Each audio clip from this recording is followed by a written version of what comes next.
Hey, what's up, everyone? Welcome back. Another episode of the NewOrleans.Football podcast. We got a good show planned for you guys today. Me and Mike are in the Better Call Bato podcast studio. Kevin's coming to you live from his remote location. As always, we are presented by Dat Wrap Company. We're going to hit on all the big topics. Latavius Murray, where does the season go from here? What do the Saints do at quarterback? All of that stuff and much, much more in today's episode. And if you want to grow your business with cost-effective advertising, hit up Dat Wrap Company. They specialize in graphic design, custom and commercial vehicle wraps, wall murals, and storefront signage. Whether you want to give your car a fresh new look or want to transform the face of your business, DWC can help get you noticed. Hit them up. Check them out on Instagram. Same name, Dat Wrap Company. Their work looks absolutely amazing. So go get your car done up and make it look cool. Call them today, 985-237-4781. And if you need legal help with any of the following: car wrecks, offshore injuries, 18-wheeler collisions, Maritime and Jones Act hurricane and storm claims, you better call Bato at 504-323-4777 or 985-677-1085 for your free consultation and case review, batolaw.com.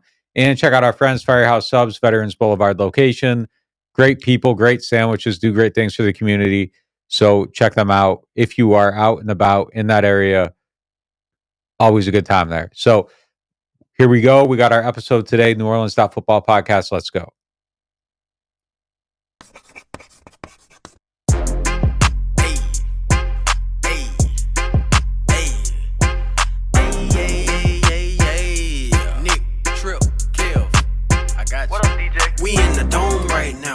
Zone right now, put your hands in the air, cause it's on right now. Yeah, we back up in this thing and we coming for the crown. They tripping Kev on the mic, it's about to go down. We in the dome right now, we in the zone right now. Put your hands in the air, cause it's on right now. Yeah, we back up in this thing and we coming for the crown. They tripping Kev on the mic, it's about to go down.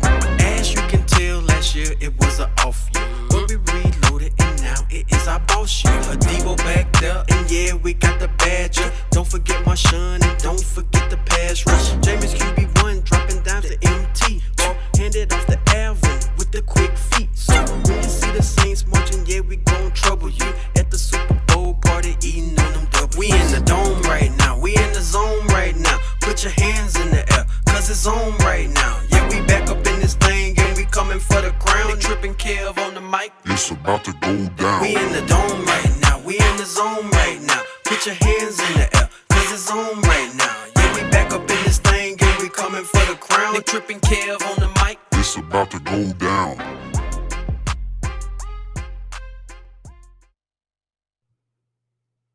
What's up, guys? We got Kev, we got Mike, we back got in America. Me, back in America.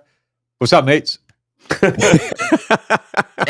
Fellas, got to go back to fellas. Can't use mates no more. That's over. Hey, it's 6:44 London time right now, PM. There we go.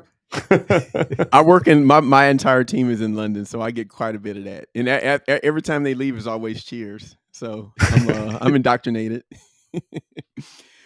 Oh man, what's up, guys? Welcome back to this side of the pond. We gotta put that away. But yeah, man, we're here to break down the current state of the Saints. They lost to the Vikings this past weekend, so we'll be talking about that and just getting into a few other topics. So let's just jump right into the situation, the quarterback situation. The main question a lot of people have, and I want you guys to just jump straight into this because I think it's important. Did we see improved play from the quarterback position, or were there better things going on around the quarterback that allowed him to have success? Yes, because yes, who to should be both. The quarterback going forward is the important thing going forward. Go ahead, Mike. Yeah, yes to both. I mean, Andy Dalton played the best beginning to end quarterbacking performance of this season. The offense absolutely operated the best, maybe had the best plan, and you know, the only thing I hesitated on in my column after the game was it wasn't like they went. It's not like, you know, Andy Dalton is clearly like 3 steps better than Jameis Winston, and Jameis Winston's now done and benched for good. You want to recreate what happened in that game. I can't say for sure that Jameis Winston isn't capable of that. If the run game's gonna run like it did in the third and fourth quarters, that would help Jameis Winston. If they're gonna have those patient 12-play, 9-play drives, We saw Jameis Winston could do that last year, a healthy Jameis Winston, when he was able to run and move in the pocket.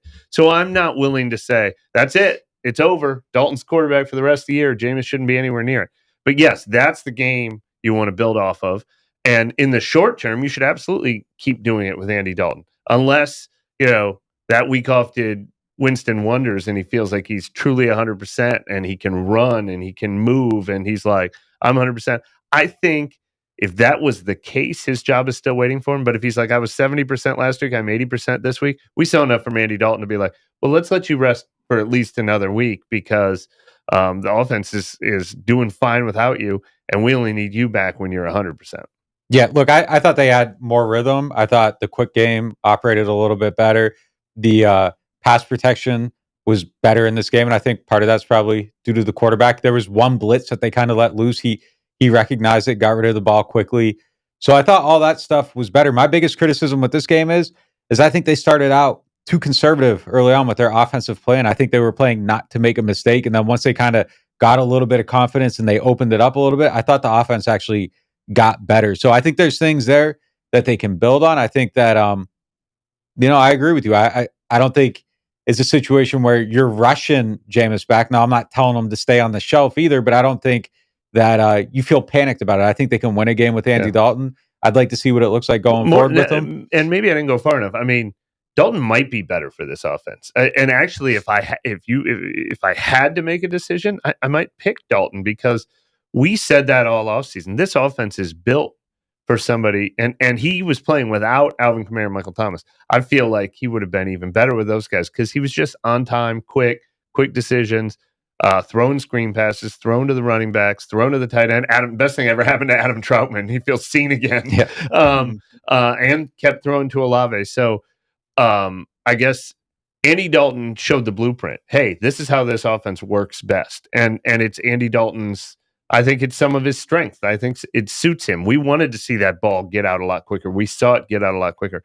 I'm just saying I don't think we have enough evidence to know Jameis Winston is incapable of doing that. But this is how it's supposed to look. And yeah, I mean, if you somehow weren't allowed to go back and forth at all this season and you just had to pick one, there's a strong case to be made that you feel better about Dalton.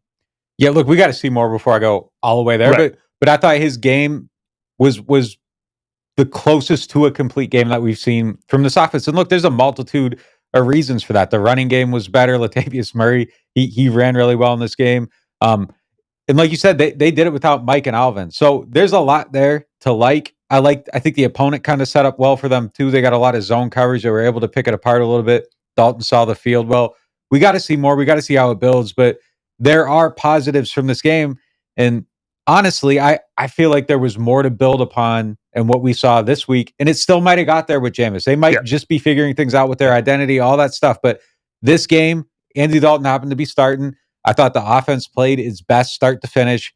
And it looks like there's building blocks there. So yeah, I would go with Andy Dalton next week. I tell Jameis to take his time, get all the way healthy. He's got the ankle injury as well as the back injury. He mentioned hit pointers. I bet Jameis wants to feel real good right now. Yeah, he does. Because if Andy Dalton plays even better than that, then it becomes even harder for him to get the job back. No question. Yeah. I'm in line with it. I think that this week was as close as the offense has looked close to average as it has all year. And that's just an improvement on, what they've been putting on display in the field, right? But even with that, I thought that we still saw a lot of the same issues that we saw in previous weeks, right? We saw some guys, I think Throckmorton had 2 false starts. They had a bunch of penalties. Some of them were justified, some of them were not. But, when you look at this team, I don't think this team is equipped, at least at the moment, to play in such a way where they can overcome a lot of things, external from what the other team is already going to bring to the table, penalties, unforced turnovers and things like that. So how much do we look at and say, hey, this same problem has happened week after week, and at some point it becomes something that the coaching staff has to do? So like, how much blame does that part of the team shoulder for the team continuing to, make the same mistakes over and over, because it's not simple as just, benching a guy, or maybe it is because it's not necessarily repeat offenders, and you have a veteran team that's showing a lack of discipline. So like, how much does the coaching staff shoulder the blame on that front? And like, what are some of the options, right? Because this has been 4 weeks straight and things haven't changed. Yeah, I think they shoulder it. I think it's on them. And yeah, it might not be as simple as benching someone like you said, but I think that's part of it. You have to show that there's accountability. Somebody has to pay for the mistakes, and that does go on the coaching staff. It doesn't. If you have an employee that's not doing his job, eventually you have to figure out how to get that employee why are you looking at me? to do his job. No, for real. Like if somebody's lacking, you gotta kind of put some pressure on them so that they step it up and they do a better job. And like I said on the members only, I think some of the pressure came out of the building, and they got to find a way to introduce it back. I know we kind of disagreed on how that looks or where it goes or whatever, but there has to be some feeling of, oh man, I got to do my job because performance matters. And however DA does that, I think he doesn't have to be, Sean Payton 2 or Bill Belichick or anybody else. He can be Dennis Allen, but in Dennis Allen's fashion, he has to figure out how to make people feel like, all right, it's time. Like this stuff can't keep going on. Somebody has to do something. You got to fix it or jobs are on the line. And look, they got to get those guys playing well, because then at a certain point, I don't think DA's job's on the line. I don't think, it's way too soon for that stuff. But at the end of the season, if you're still having the same mistakes, like position coaches are losing their jobs. Like somebody has to be accountable for this. It goes back to Dennis Allen. So yeah, I say I put it on his plate. It's his job to figure this out, to fix it. That's why he's hired as the head coach. I think they believe he can do it. I still believe that they can figure all this stuff out. I'm not at that place at all. I think it's early in the season. And I do think that some of the transition of keeping Darren Rizzi, keeping Pete Carmichael, I think those guys have to learn how to relate with one another, because at one point they were all a nucleus below Sean Payton, and that was like kind of their boss. So there was probably an element of like, all right, these guys are going to handle their business like they always do. But you take some pressure out of the room, and I think it's natural for there to be a little bit of a gas being let out, and it not staying as inflated. So he needs to figure out how to blow that air back in and kind of make it tight again. And I think that's just part of the learning process of this situation. Yeah, I definitely agree with you on the pointing to the atmosphere being too loose. I think in retrospect, we can now say, well, that was the wrong approach from April through September 1st. There was a lot of, hey, we're good here. Like, we don't have to change everything. Maybe not this intense sense of urgency. It was kind of like, we believe in what we're doing. We think we're a good team. And a veteran team too, and how it was 100% different than like when Sean Payton took over and took him to Millsaps and ran him into the ground and replaced half the roster. It was the exact opposite atmosphere. And in hindsight, you could say that was wrong. Certainly, you could say not playing players in the preseason was the wrong approach. And I know that'll be a big topic next summer. The only thing I disagreed with you on is, what could Dennis Allen have done to put more pressure on this team? It feels like this team is playing with too much pressure on them right now. They're treating every possession. They're playing too tight right now. I think almost too loose, and they can't do anything right. And I don't know what a coach can do in this situation right now to stop Deontay Hardy from fumbling and to stop Calvin Throckmorton from jumping off sides twice. I wish it was as easy as to say, well, if only Dennis Allen had practiced for 45 more minutes every day, then they would have played a clean game. I don't know what the answer is right now. Yeah, I don't know if it's about him stopping them. I think it's about other people seeing what happens when you fumble. And if nothing happens, you aren't thinking about how you're protecting the ball. But if you put one guy out there, one guy gets fired, one guy loses his job, one guy gets benched, everybody else, oh man, like this can happen. Like this is real now. I got to be on point.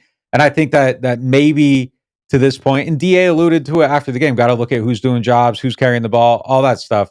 He alluded to it. I think he's at that point too. Those were old Sean Payton lines. We're going to look at who's doing it and who are asking to do it. Someone lost their head every time Sean said that. We'll see if someone loses their head this week. I'll tell you what, one person who lost their job last week was Tony Jones Jr. He got replaced by Latavius Murray, and he looked so good that another team stole him away. I keep picking on poor Calvin Throckmorton, but there's one who has, I think, 3 false start penalties in the last 2 weeks. I could be throwing an extra one on him, but 2 in this last game. I wonder if we'll see a change at guard if Andrus Pete isn't back. But I don't know that we'll see Deontay Hardy get pulled, but he's another candidate. If they're serious about making an example out of somebody, that would be interesting if we saw somebody else returning kicks this week.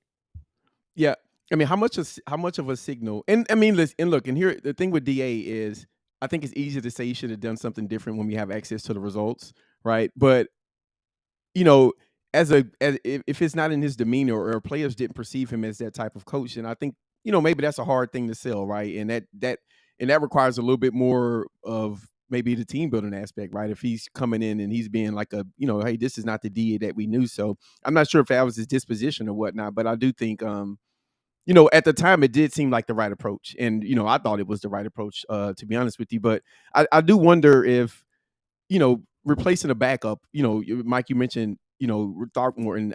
I'm not sure. Do you think that'll get the message across, right? Because he's kind of playing on borrowed time until Pete gets healthy. Like, does someone have to really get benched for them to start taking this serious? I mean, technically we saw Jameis Winston get benched. I mean, he didn't really, but that was a pretty big decision by Dennis Allen. I don't think Jameis Winston was probably hurt more than he was in week 2 or week 3, but I think Dennis Allen made the decision like, look, you're not helping this team right now playing at 75% every week, so we're going to move on to Andy Dalton.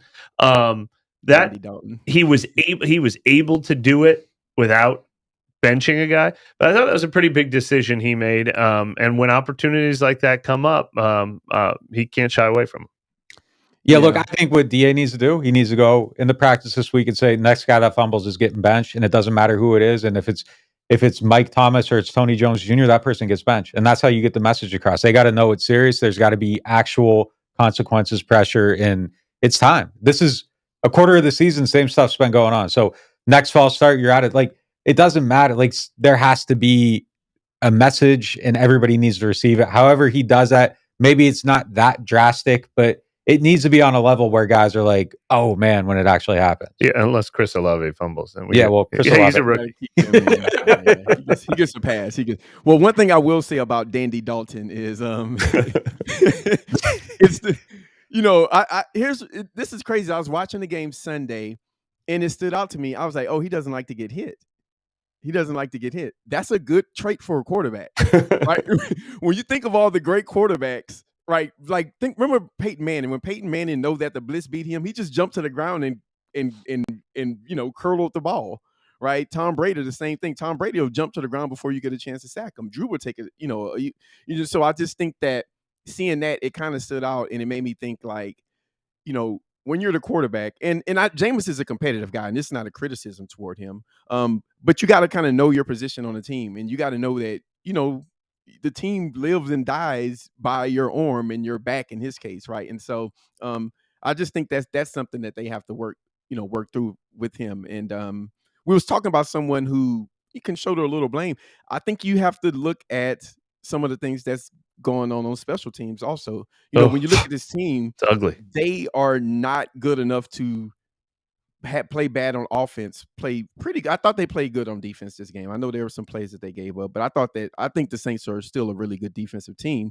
But 2 of the 3 phases can't, they can't just have so many negative plays, right? You got the fumble, you got they didn't look like they was ready for the fake punt. So that was ugly. I just think that, and like we're not out here with a bounty board trying to, throw darts at whoever made a mistake Sunday, but I do think that's a part of the game that has to be tidied up, because you're not getting nothing from the return game, and actually you're net negative in special teams. You're missing a bunch of kicks, guys are fumbling the ball, you're not taking care of these block punts. So if I'm DA, that's one of the areas that I'm spending the most time on, because we've seen the Chargers lose games for years over special teams, and the Saints have been solid there. And I think that that dam is starting to break a little bit, and I think they need to solidify that quickly, because that will cause them to lose plenty of games. Yeah, no question. It's the details, and that's a detailed area. Good teams are good on special teams. Bad teams aren't. Right now, the Saints aren't good in that area of the game, and I think right now we can say they're a bad team until they aren't, and they can find their way out of that. And they got the players to be good on special teams, but with the investment they make in that phase of the game, roster spots, just 4 guys really to play there. It's unacceptable. It can't be where it's at right now. Yeah. I mean, you said it. They're a bad team right now. They're bad on special teams right now. There's a big difference between saying they can't ever be good, but they are bad now. Yeah. Yes. Yeah. I got drugged through every swamp in southern Louisiana for saying the Saints are a bad team Sunday. They're playing like one. Well, they are. They're 1-3. That's a bad team. Like, we don't even have. I don't think that they're like a hopeless bad team. Right. I think they're a team that can figure all this stuff out. But yeah, right now, without question, I mean, they're making the same bad mistakes every single week, and until you do that, you are what you are. Here's the area of this team that I worry most about is of course they can be better. They can't play. They're not going to have a worse month all season, I don't think. But I don't know if they're ever going to find consistency. They feel like a 1 step forward, 2 steps back, or maybe 2 steps forward, 1 step back team. But I think we're a long way from seeing them put together a start to finish clean game. They're so far away from that. Yeah, I think for them, if they start with protecting the ball, I think that'll get them a long way. I think just getting rid of the turnovers. And listen, the penalties are a problem, and that's the good thing about the penalties. Sorry, not to interrupt. The good thing about the penalties, I think, is that a lot of them are being committed by guys that aren't necessarily like your long-term starters. It's Calvin Throckmorton. It's Adam Troutman. Like these false starts and things like that. They're being committed by guys that aren't typically in those roles and maybe aren't used to hearing the cadence. And I think that's kind of where it goes back to kind of putting that responsibility on everybody to get their job done. Because if you got Calvin Throckmorton going in there and it's always unacceptable to have a false start, and there's a threat of, okay, people are going to lose their jobs and their roles if we let them down. So we got to band together so that like we don't catch any heat. That's where it comes to play. So I think that's where they got to find that good pressure, the good pressure of there's something on the line here, and we got to band together as a team to be a strong force. Like that's the areas where they're letting themselves down. Yeah, definitely. All right, so I got something from you guys. I want you guys to speak on it, and it's a little bit of an open topic, so have at it. When you look at this team, and I'll give my little short take, and then you guys give yours. Like, what do you expect from this team going forward? Right, when you look at it and you say, okay, well, Nick, you just made a point. Maybe it's the guys that are backups that are making the mistakes, or their special teams are making these mistakes, or these untimely turnovers that they're having. Right, Deontay Hardy, which we'll speak about Deontay in a second because I think that's his own topic. But what's the expectation going forward, right? And I'll be honest with mine. I just expect them to keep playing like they're playing until they stop playing like they're playing. Right, this is 4 weeks straight. I'm not going to keep saying, "Oh, well, one more week they'll get it cleaned up." Right. Like we've done this for 4 weeks straight. I'm not going to keep pulling the lever, right? And also, I just think in the back of people's mind is looming that first round pick looms. It just is looming really heavy. People are thinking about it. Some people are talking about it, but I just think that that's something that is an absolute disaster. It's only 4 weeks into the season, so it's wildly early to be talking about it, but it's definitely not too early to be thinking about it. So, just where do you guys see them going forward? Do you think this gets cleaned up, or do you think there's still some rough road ahead? Well, I think I jumped the gun with my last point. I think inconsistency is going to be their biggest problem. I think they're better than what they've shown. I think they will play better than what they've shown. And maybe the Minnesota game's a good comp because they put together, 3 or 4 really good offensive drives, and they put together 7 or 8 really good defensive drives, and then they had a couple that killed them in each unit, and a couple special teams drives that killed them. And I think we're going to see that all season long. I don't think this team is going to be like, oh, geez, that was a weird month. Let's shake that off and now go back to being the close to perfect team that we are. They're not a close to perfect team. They're a team that has a lot of faults. They have to play near perfect to win a lot of close games this year, and I think it's really going to frustrate them that they gave up the Minnesota game and the Carolina game before they get it figured out because those could have been 2 of the easier games on the schedule. So yeah, that's definitely how I look at it. And when you look at the schedule, I mean, listen, when teams look at the Saints, they say that's a win. I think you're at a point now where teams are looking at New Orleans and saying, okay, that's a game that we should win. But I think when you look at it, the schedule that they have going forward is somewhat favorable to them in a few ways, right? So I do think there's a little bit of a runway for them to get it turned around if they do change some of the things they've not been able to change thus far. But yeah, and so the big topic yesterday, which I don't even want to touch this one. I don't want nothing to do with it. I do. Trip feel good. All right, Nick, it's all yours. What happened with Murray leaving and going to the Broncos and the Saints not retaining him when Jim Brown was on the team last week? Yeah, look, I had to jump in this one. I saw my guy here. He was battling on the timeline. I jumped in, and I've been fighting all day since then. So I should have taken the temperature of the fan base better before I made any comment. Oh man, look, I understand. I even agree. I made the point on the podcast after the game that I thought Murray should be running back 2 in the next game. I thought he played that well. That you give him that look. He had good burst. He ran really well.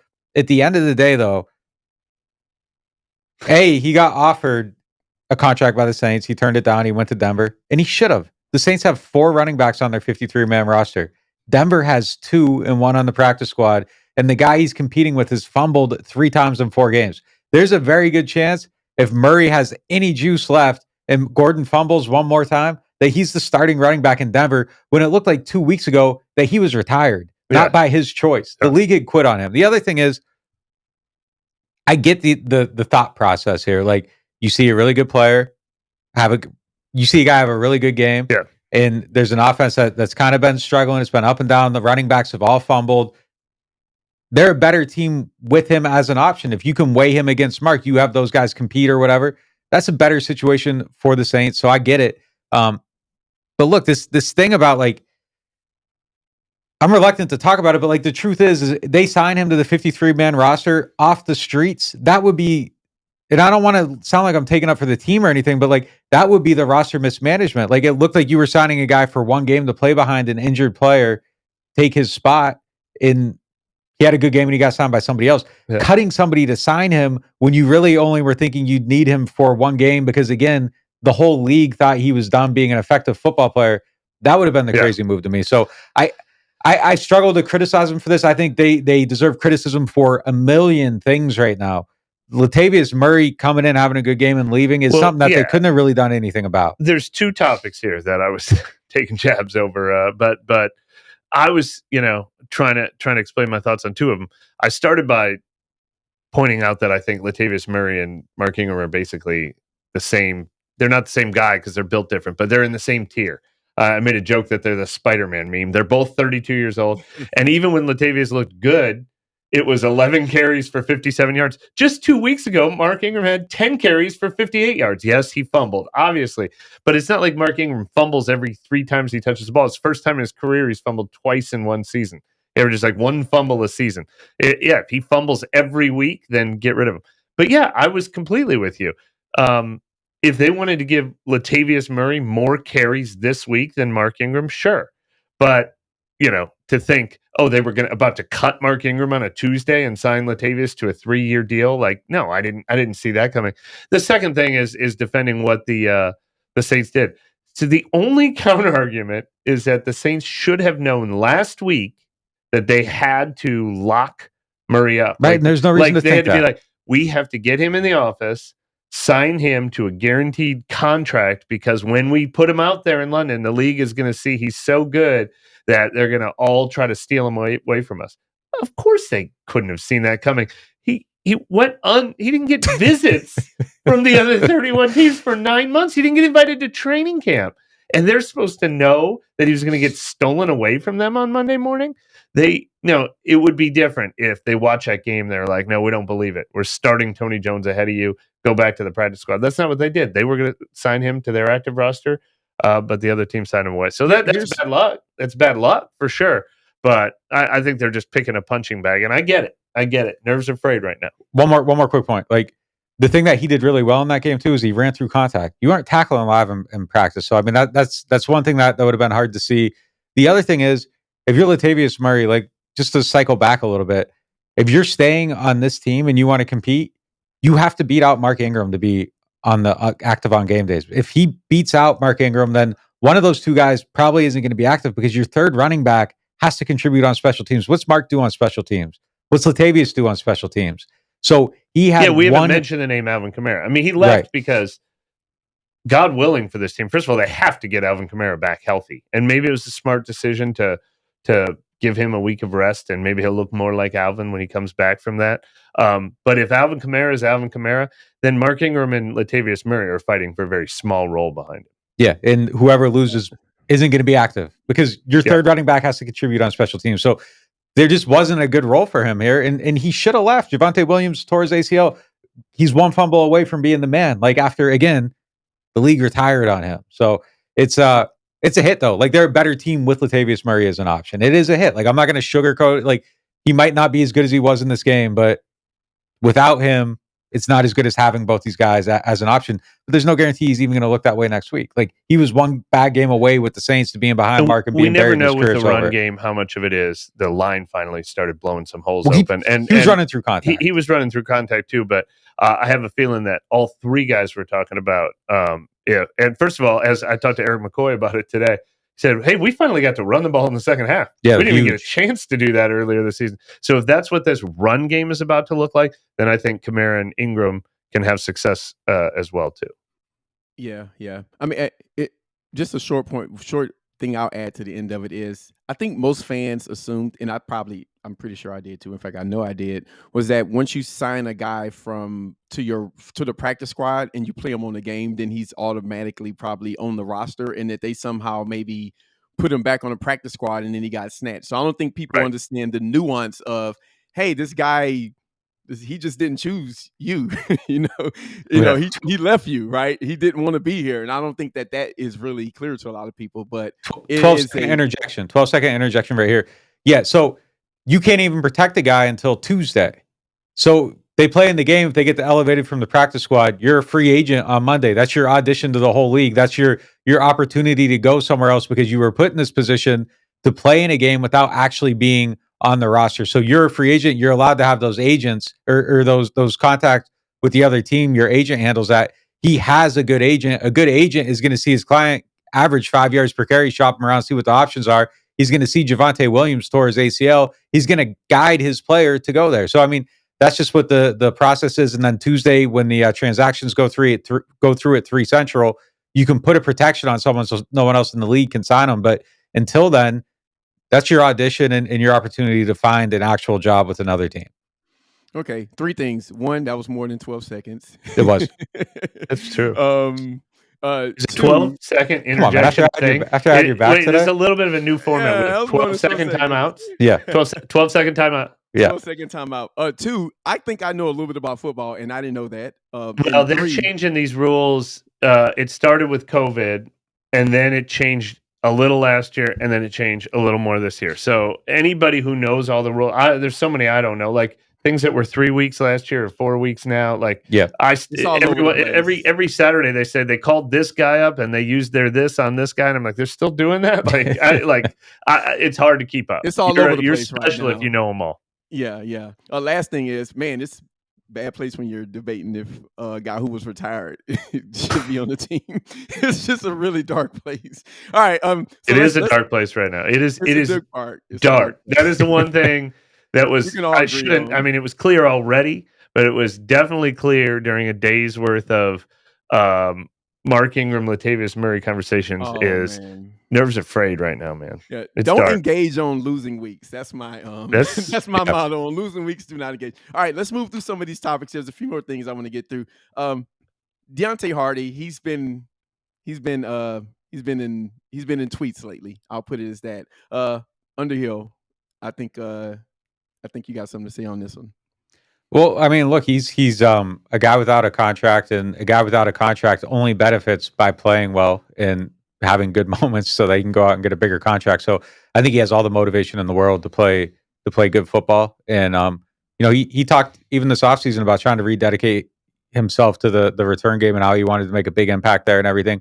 I think he's just not making a lot of plays right now. And I think it's just, that's happening on the field. I don't think it's anything else. I just don't think that he's had the same ability and opportunity to do the things he's trying to do. And he's trying. Like that last one he returned, I actually thought he shouldn't even have returned it. But that's a guy that's trying to make something happen. And I asked DA after the game, I was like, hey, did he have enough room to return it? Because it looked like a dangerous play at the time. Making the first guy miss was an outstanding moment for him. The second move and the fumble was horrible. You can't return that and end up fumbling. But I think he's trying to make something happen and just hasn't been able to. Yeah, look, Deontay Hardy, my review of him, I actually missed this Twitter controversy. You were telling me a little about it. I guess people didn't get into my mentions with it. But the people saying somehow he's like protesting that he didn't get a contract by purposely playing better. So I have no idea what the thought process is there, because the one thing I would say, if you're going to criticize Deontay Hardy for this year, is he's trying to do too much. It was a couple weeks ago, was in the Superdome against the Buccaneers when he kept returning kicks. Said it was like, or no, he kept doing the backwards Reggie Bush thing. And it was just like he's trying to find he like lost 10 yards on that one return, trying to cut back. It's like and I he's think that's pressing for a little two bit. reasons.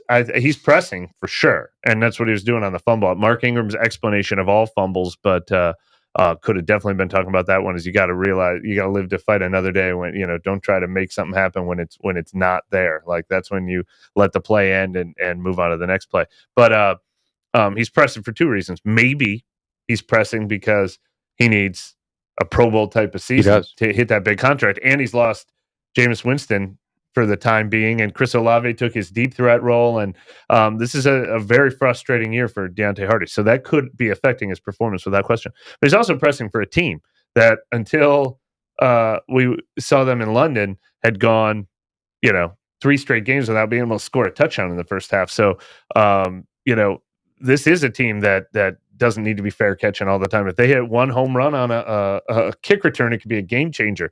They need home runs on this team right now. Yeah, everybody on this team should be frustrated to some level right now. So yeah, he definitely could be. Yeah. I'll just say I think it's always good to tread carefully when you accuse a guy of, sabotaging something. I think that's a pretty serious accusation. He'd only be sabotaging himself. Like that's and I think that his contract situation and his frustration is affecting his maybe decision. Good. That's that's probably valid. I think that's a way to look at it. Like, man, he's trying to, he's frustrated, so he just wants to make a play. He's not making sound decisions. I think that's fair because that's a football point. But his character, like, hey, he's trying to sabotage. I just think that's a little bit far. Some good things happened this game. Chris Olave is still good. I mean, I feel like we gotta pull people from the brink, right? But yeah, I mean, I saw it today. He's leading in betting for Rookie of the Year. For people that are interested in that stuff. He's just good. I have one concern about him coming out of college, and he's totally nullified that. And I just think that it's just fun watching him run routes. Everything he does, I think if I told a friend of mine in the UK because he was making fun of he's talking about the Saints loss, and I got some jokes, but I was just watching. I was like, this guy looks like he's just a veteran receiver, right? He just looks like he's been playing in the NFL for a few years. So, in a sea of darkness, I mean, there's a little light shining down there. That was a hell of a pick that they made in the first round this year.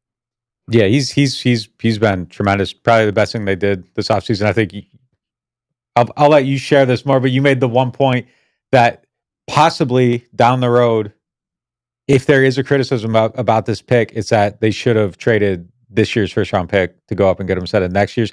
But there's a lot we don't know about Trevor Penning yet. So that's even hard to say. But if there is a reverse looking back down the road, hindsight, they shouldn't have drafted Stephon Anthony type thing. Yeah. And I'm not calling Penning Stephon Anthony at all.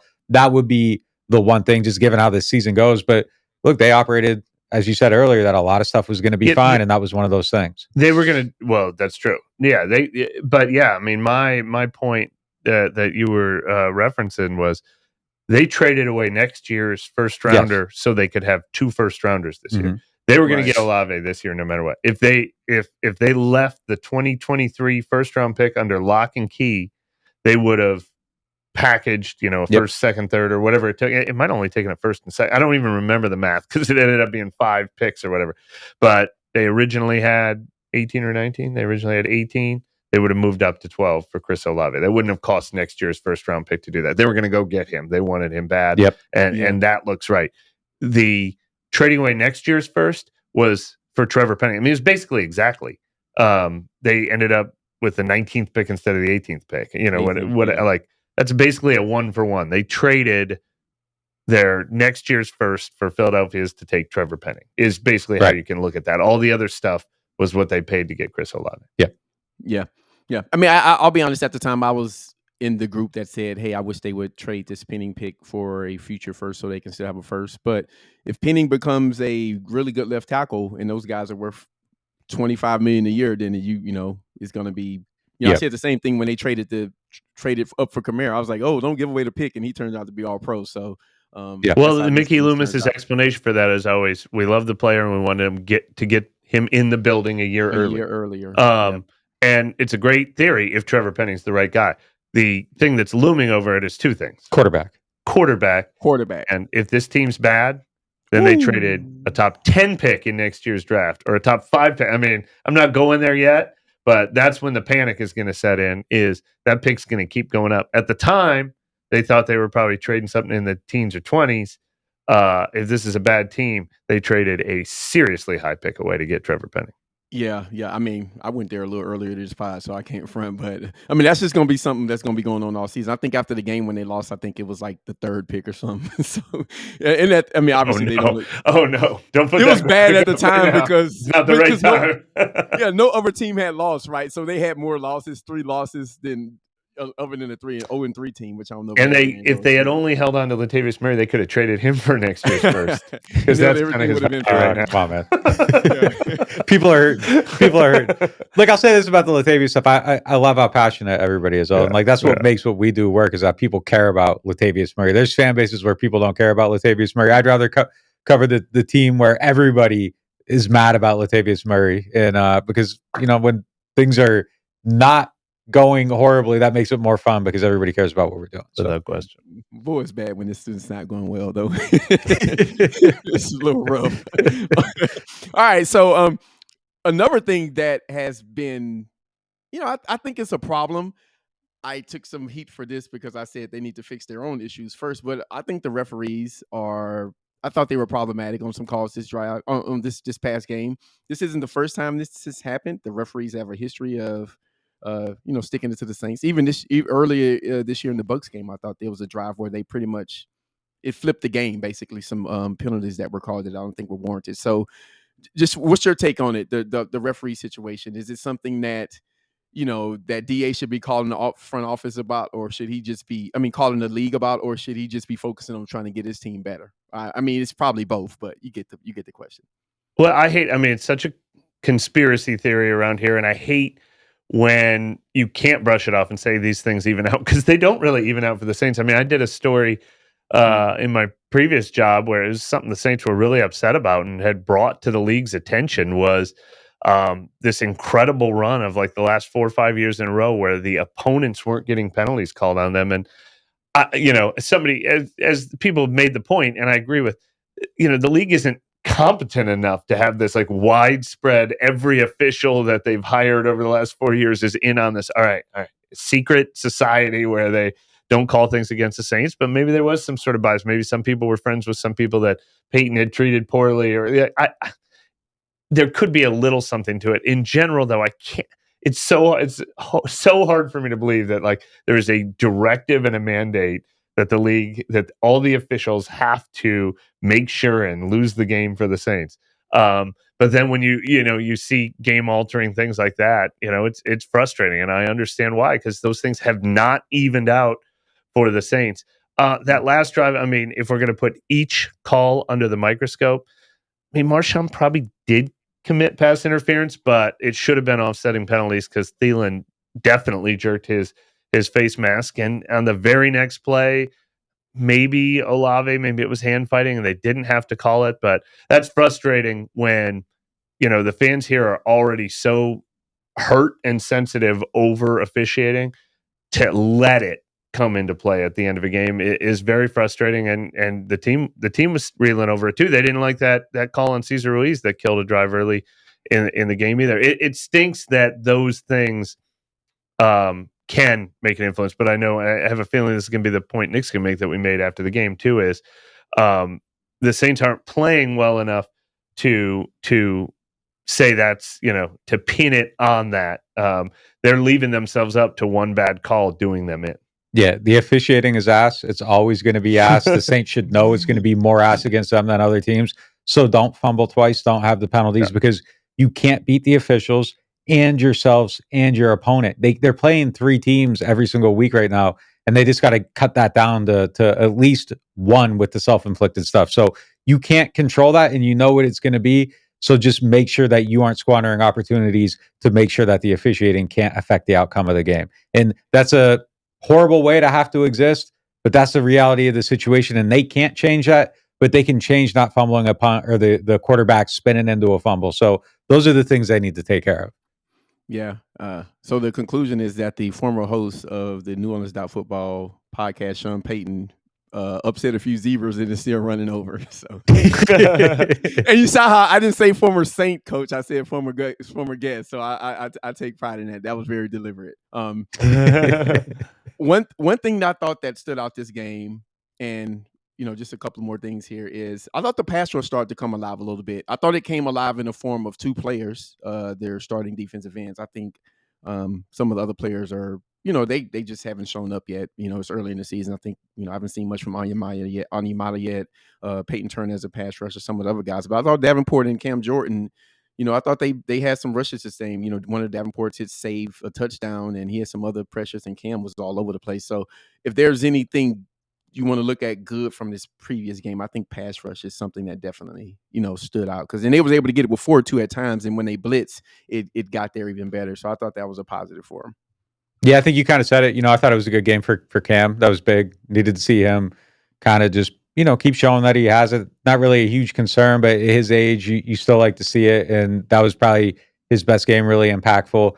Still want to see more from Peyton Turner. I think he's been a little bit. Had almost one. He did, and he got bear hugged on a spin move too on another play. The play Matthew picked it off, and should have been a flag there. It was one of the most deliberate holds I've seen. It was awful, like a legitimate bear hug.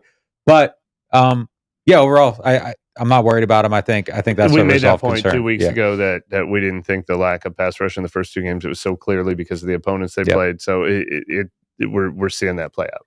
And Minnesota they don't have a bad offensive line too. That's an improving group. So I thought that that was a good group that they did it against. How do we feel about the defense at this point? What's the temperature on the defense? It's very similar to what we were just saying about the referees, that they got to stop making the defense be perfect from beginning to end. The defense should be allowed to give up 1 or 2 touchdowns in a game and have it not kill them. But instead, that's what happened. I mean, I turned to Nick while we were debating what we were going to be writing about during the game, and when it looked like the Saints might come back, I said, well, one possible topic is how DA's losing his grip on a lot of things, but his defense, his specialty, keeps bailing him out until they didn't. And that last drive was awful, and it was unfortunate.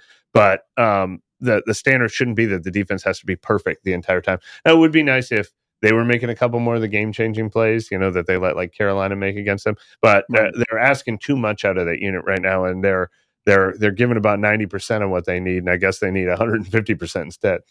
Yeah, look, I agree with everything both you guys are saying about the defense, and that the standard's probably way too high for them. But within the context of this team and how they're built for this defense to win, and that's kind of the decision you make when you don't go out and sell your soul to get a quarterback or something like that. So those guys got to win them games. The tackling's got to be a little bit better. It's an impossible standard almost, but that's kind of how they're they got to be elite right now. Yeah, if this team's going to be a playoff team, maybe this was not a mistake. I mean, we talked about it in our first podcast.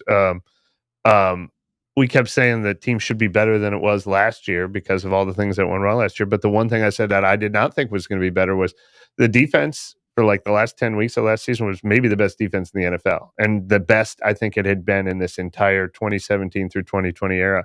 And it was going to be hard for them to be as good this year, and they have not been that good so far this year. Yeah, I mean, look, let me throw this one up there. Like, what if like Kenny Pickett was on the bench? Would like the feel of how this season's going change? Like, would there be a different feeling around this team if there was another option at quarterback that was potentially for the future, and they are struggling, sort of like how Pittsburgh was able to just make that move?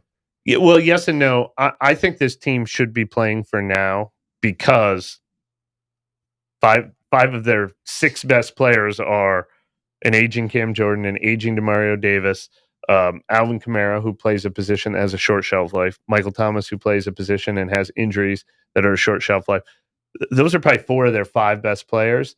You can maybe throw Tyrann Mathieu in the mix as another aging defensive player. So if that's your nucleus, then don't start planning ahead for the future necessarily. They could have done both, though. But they could have made the Olave pick for now and pick it for later. Right. But if this nucleus doesn't work out, the future gets really scary. So they're playing without a safety net right now for sure. And it's on delay because you don't have a first round pick next year until Sean goes out and gets multiple offers, and maybe Carolina's one of them, and they get a lot.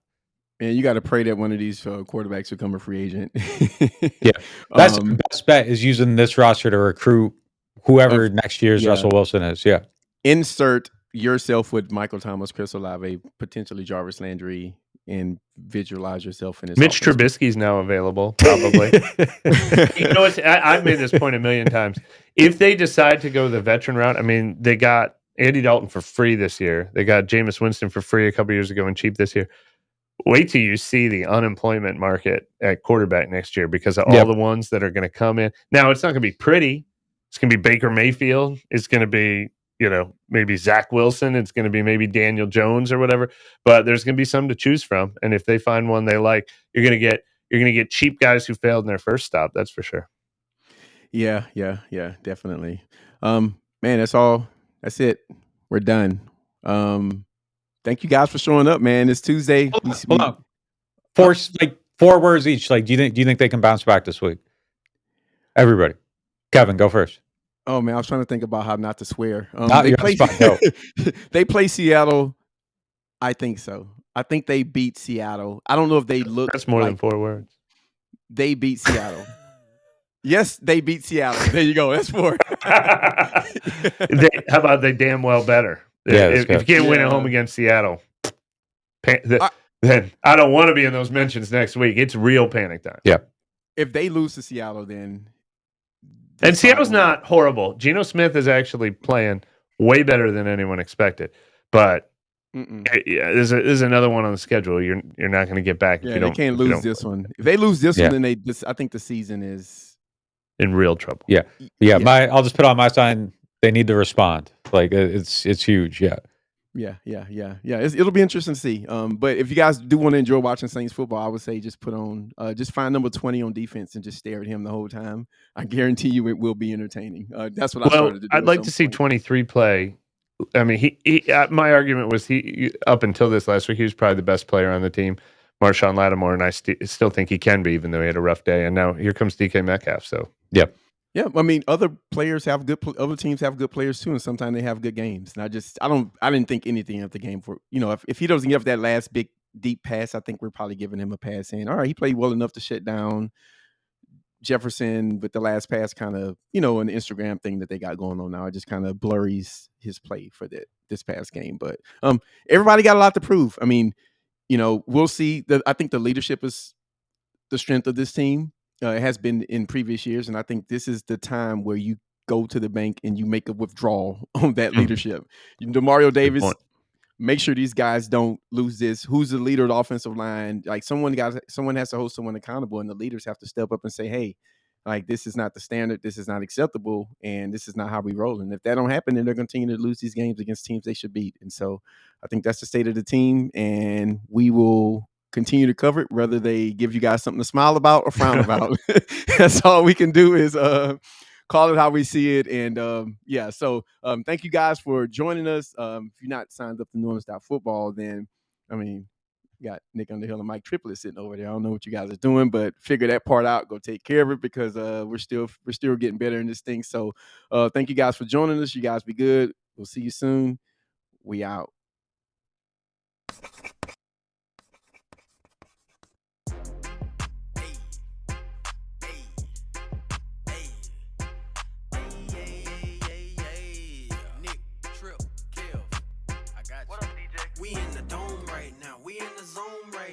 Put your hands in the air, cause it's on right now. Yeah, we back up in this thing and we coming for the crown. They tripping Kev on the mic. It's about to go down. We in the dome right now. We in the zone right now. Put your hands in the air, cause it's on right now.